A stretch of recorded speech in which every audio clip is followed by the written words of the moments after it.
And it doesn't even matter how intelligent or kind you may have been.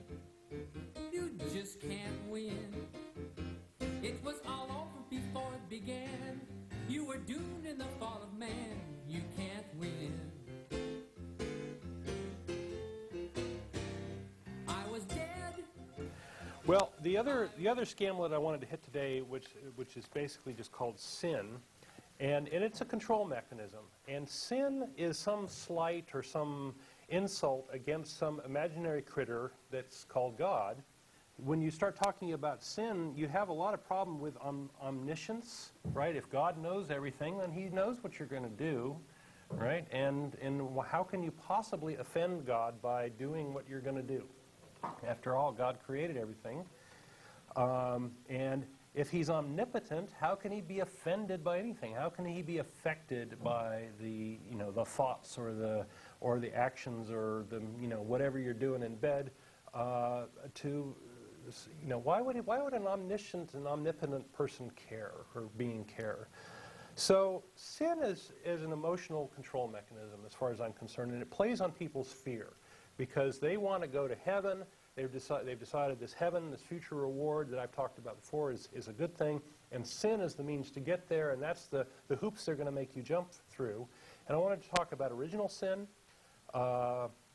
sin as a scam as it's used today, and then purgatory as a sin abatement mechanism. So original sin is a debt that you are supposedly born with, and you sort of have to work it off in your life, and that's a mechanism by which they get you into church so that you can kind of work off your sin or jump through the hoops on the sin. So sin is some nonsense crap, or original sin is some nonsense crap that somebody somewhere ate an apple and somebody else being God but having to be killed for the apple eating, and it's all your fault. So it's this very odd thing that God makes this rule that the apple eating is not good, and He has to come down and kill Himself to make it all better.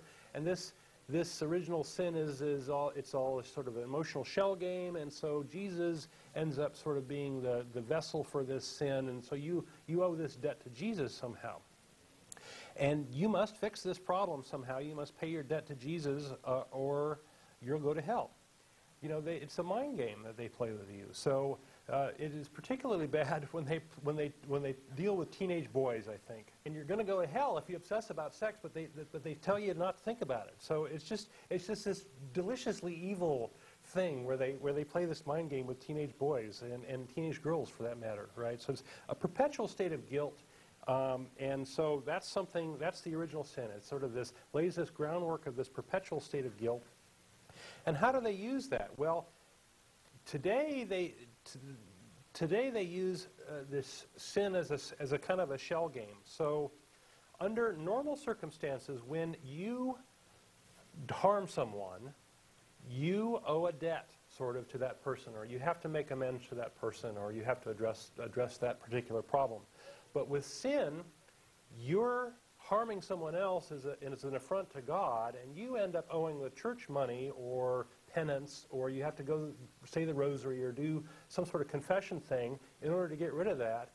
The poor guy that you harmed has to go be forgiven or forgive you, so they get robbed, and the church makes money off of this whole thing. So it's a way of directing attention and money and power to the church is what it's for. So how does this work in reality? Well, Charles Keating, who was one of the big figures in the savings and loan scandal back in the, the 80s, he stole $252 million in the savings and loan scandal, and he gave $1.25 million to Mother Teresa. And he was doing that as sort of a guilt appeasement thing. But he went to jail anyway.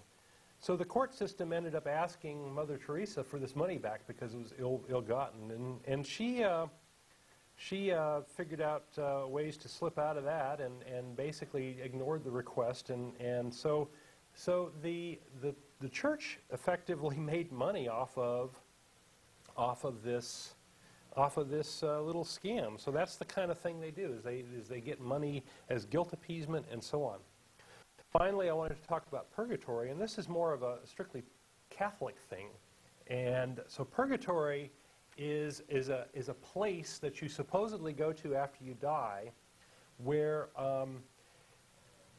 you have various types of sins. So let's back up a little bit. There are mortal sins and venial sins. Now, mortal sins are sins that are unforgivable, and you're going to go to hell. So supposedly, unless you get forgiveness. Unless you get forgiveness. Okay. Who knows? Right. So it's a mind game. It's a bunch of hoops to jump through. So if you have venial sins, what that means is that you're just a little bit bad, and you have to be cleansed. So to be cleansed, you go to purgatory, and you supposedly get some fire there and some cleansing fire. It's a very karmic system. Yeah. It really is. It's some elements of karma kind of got sucked into Catholicism with this. Well, okay. How do you say? Well, Catholicism with this idea of purgatory and some sins that aren't necessarily bad enough to condemn you to hell, but you're not quite deserving to go to heaven, so you have this period of working them off. It's similar to the idea of karma within some versions of Buddhism, where you are waiting in order to progress to your next reincarnation or whatever. Right. You've got this work cycle. We talked about it a little bit with the levels and things. Yeah. Okay. So the purgatory is a good scam because, first off, it gets rid of this black and white thing, right? So if it's black and white, either you're going to be a pious, saintly person and you're going to go to heaven, or you're going to screw up somewhere, because there's so many ways to screw up with sin, that you're going to go to hell. And so generally people would say, oh, well, screw this. This makes no sense. I'm going to go to hell anyway, so why bother? But purgatory puts this nice little gray area in between where you're going to go to heaven eventually, but it's going to be a lot nicer the nicer you are and the good things you do. But why this is a scam is because part of it is that it forces you to do good acts, and it also forces you to do acts that benefit the church, because the church has the power to aid you along this path.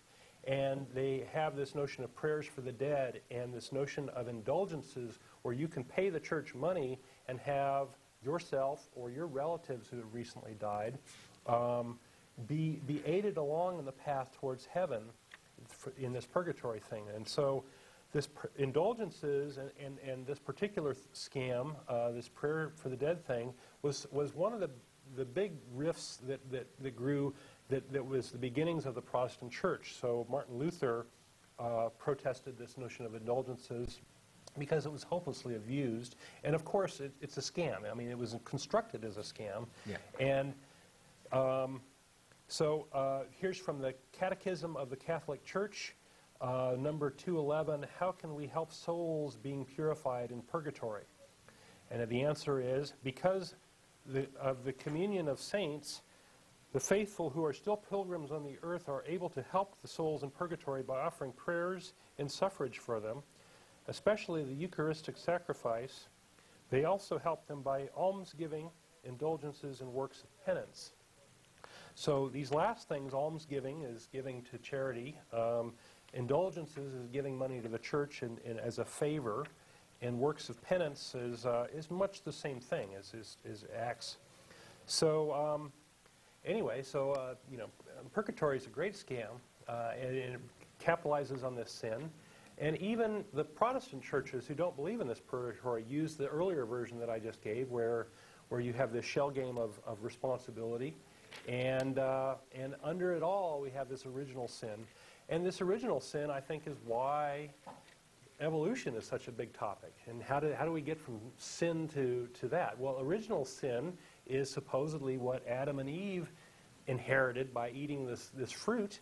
Well, if there was no Adam and Eve, and if we have ancestors that go all the way back to bacteria, then that whole story is moot, and the whole reason for Jesus is moot, and the whole religion is pretty silly, which I think it is.